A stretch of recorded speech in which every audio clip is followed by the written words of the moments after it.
laba beelood oo horay u dagaalamay ayaa mid ka mid ah beelahaasi waxa maanta lagu wareejiyay 69 neef oo geel ah kadib markii ay ka heshiiyeen colaadii dhex martay. haddaba war amuurta ku aadan waxa magaalada Qardho inooga soo dirtay wariyaha RTN ee Qatra Waabari Ciise.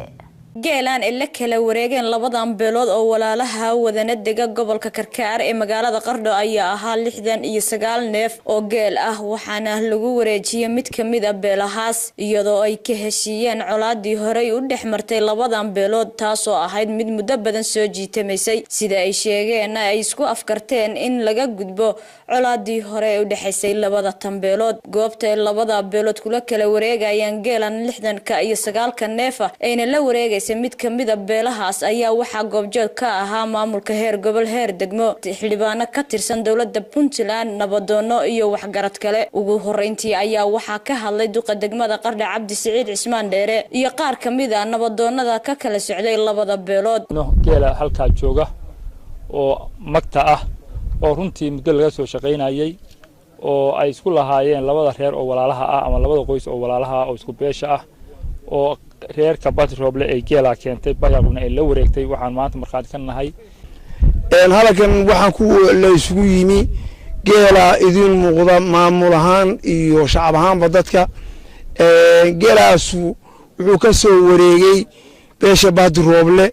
waxaana lagu soo wareejiyay beesha Bayaqub waana ay qaadatay geela waa la qaatay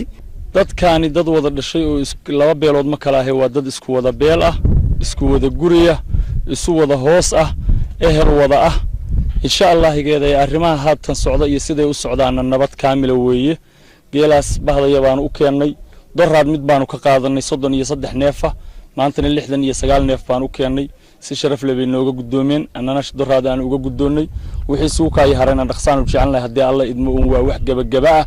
guud ahaan gobolku waa nabad beeshu waa nabad inay ka sii fiicnaato baan u jecelnahay walaalaha aad baan ugu mahad celinaynaa maamulkii nagala soo qayb qaatay ama arinta tan nabadda tan ka soo shaqeeyay kuwa hore oo joogay 9 sanadood bay arintaasi soo jiitamaysay oo soo socotay dad dhowr iyo 10 qof oo meeshaas ku geeriyooday insha Allah igeeday marba raata la bixinayay gabagabadeedii weeye gudoomiyaha gobolka Karkaar iyo xildhibaan ka tirsan xildhibaanada dawladda Puntland ayaa iyaguna goobta ka hadlay waxaan aad ugu mahad celinaynaa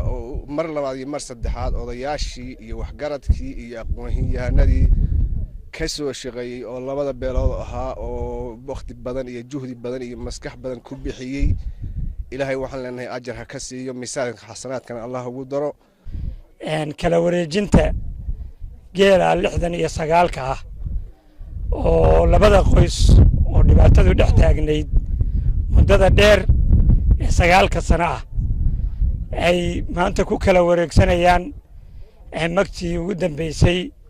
oo ay ka harsan tahay 35 halaad waxa guul ah in aqligii taliyay in maskaxdii talisay